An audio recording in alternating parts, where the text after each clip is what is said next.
Try to imagine a peaceful and stable Iraq where business is booming and Americans are beloved. Now, open your eyes, because we're going to show you a part of Iraq which fits that description. It's called Kurdistan. Technically, it's inside Iraq, but the Kurds who live there behave as if they already live in a separate state. They have their own prime minister, their own army, their own border patrol, even their own flag. And the overwhelming majority of Kurds will tell you they want nothing to do with Baghdad and the rest of Iraq. Why would they? After the brutal way in which Iraqis under Saddam treated them in the past. Why would they, when they're doing just fine on their own?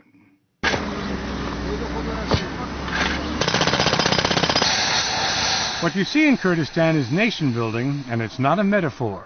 Kurds are building their country day by day. There are more cranes here than minarets, and there's a run on cement. A new mall with 8,000 shops and stalls is going up. So is an apartment complex known as Dream City. Some of the units are selling for $1 million. The giant bowling alley is almost finished, and an opera house is not far behind. What's behind the boom? Security.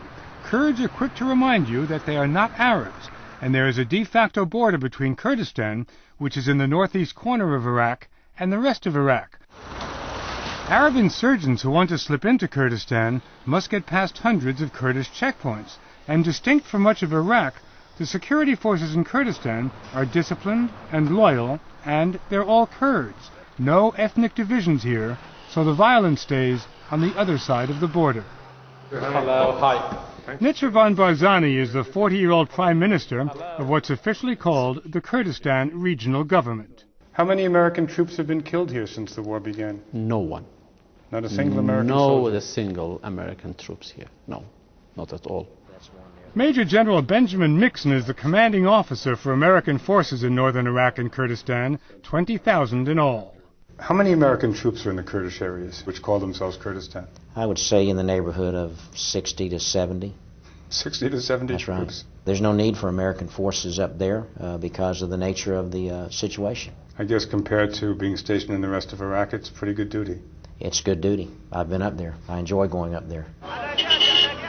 We wanted to test the security situation for ourselves, so one Saturday morning, we dropped by the main market in Erbil, the self-styled capital of Kurdistan, just 40 miles from the rest of Iraq.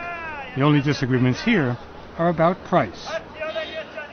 Just how safe is it? Well, as you can see, I'm in my shirt sleeves. No flak jacket, no armed guards, and I am an American. In any other part of Iraq, strolling down a street like this would be patently suicidal. But the point is, as far as people here are concerned, this is not another part of Iraq. It's not Iraq at all. You may not be able to find it on a map, but it is, Kurds will tell you, another country. Are we in Iraq right now? No. I think I'm Kurdish, not Iraqi. I think that I'm in Kurdistan, not in Iraq. The feeling is widely shared, from these students at Suleymaniye University to Ahmed Gilani, a Kurdish American we met in a cafe in Erbil. He came to Kurdistan recently from Texas. When we see the fighting going on in Baghdad here, it's the same as when I used to watch it on TV in the States. It feels like a totally separate country. It's just 40 miles down the road. How do you feel? Do you feel safe here? I feel perfectly safe here. There you go. Go to Baghdad. I don't think you'd feel the same way. The Kurds are acting as if the end of Iraq is near. In many schools, English, not Arabic, is being taught as the second language.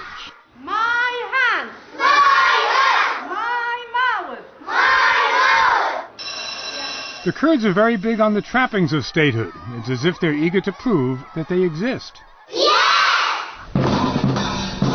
The Kurds have their own 175,000-man army, the Peshmerga, which means those who face death. When you arrive in Erbil, immigration officers give your passport a Kurdish stamp. And if you want to see the Iraqi flag, don't come to Kurdistan. It's been banned. Under that flag, they destroyed our country, our people. So that's why our approach is to change that flag and to have a new one. The new Kurdish flag is literally everywhere, a flag without a country.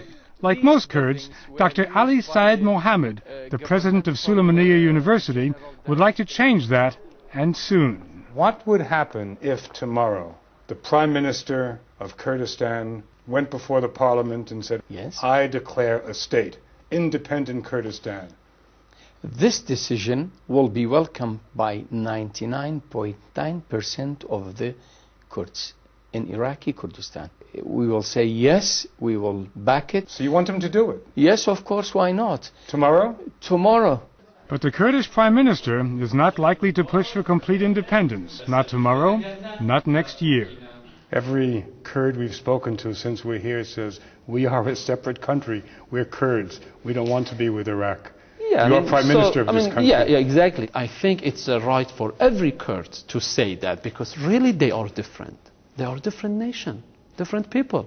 But we have to be realistic. Being realistic means that the Iranians and the Turks and the Syrians would not be happy if you were to declare nationhood. Is that what you're saying, sir? Yeah, exactly. Our neighbors, they will create more problems for us. The Kurds have a saying, no friends but the mountains. There are 30 million Kurds in the world, the largest nation without a state, but only 5 million reside inside Iraq's borders. The rest are in Iran, Syria, and primarily Turkey. There are so many Kurds in Turkey that the Turks are afraid that an independent Kurdish state would lead to unrest. They're dead set against it. So Kurdish leaders believe that, at least for the time being, the answer is federalism, a soft partition of Iraq into 3 parts: Kurdistan in the north, a Sunni state in the middle, and a Shiite region to the south, with Baghdad as only a nominal capital. Everybody has their own flag, everybody has their own constitution, Yes. Yeah, like you've done. So you are paving the way. Yeah, you are showing the exactly. rest of Iraq what to do. Exactly. But the American government doesn't want partition of any kind, no matter what it's called. The Bush administration and the U.S. military see Kurdistan not as a shining new nation, but as a shining example to the rest of the united Iraq.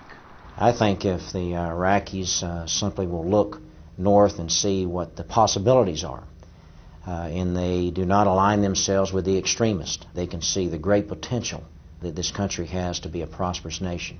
But from the Kurdish point of view, they've got a going concern now. They're at peace, they're making money, they're looking towards the future. They look to the rest of Iraq and they see chaos, they see bloodshed, they see civil war. Why shouldn't they try to remain separate? And I believe that to their long-term interests, it's better to stay linked with Iraq and all the resources that are available throughout Iraq, and it makes them stronger. Many Kurds believe the Americans are missing the point. A separate Kurdistan, they say, would make for something extremely unusual, an American ally in the Middle East. The Kurds will be the best friends in the region. Better than Israel.